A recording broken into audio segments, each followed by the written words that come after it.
Hi and welcome back. I'm GC, and in this video what I'm going to do is show you how to add a folder to your email account so you can arrange the emails within it. So first of all, you'll have to come over to your control panel, hold your cursor over email, click on mailbox, and then when that's loaded, if you scroll down, you'll see your own emails in here.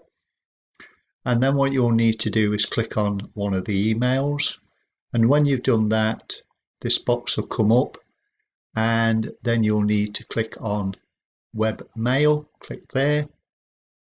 This will then log you into your email account.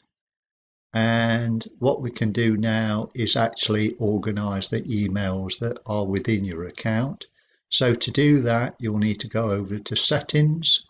From Settings, you want to click on Folder. From Folder, you want to click Create, and then you can create a folder name. We just put test 3. Save changes.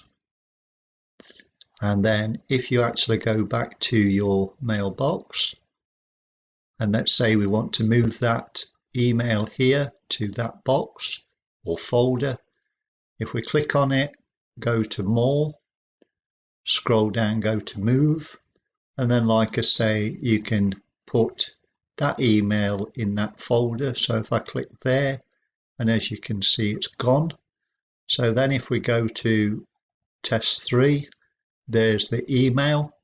And let's say, just for example, you've put the wrong email in the wrong box.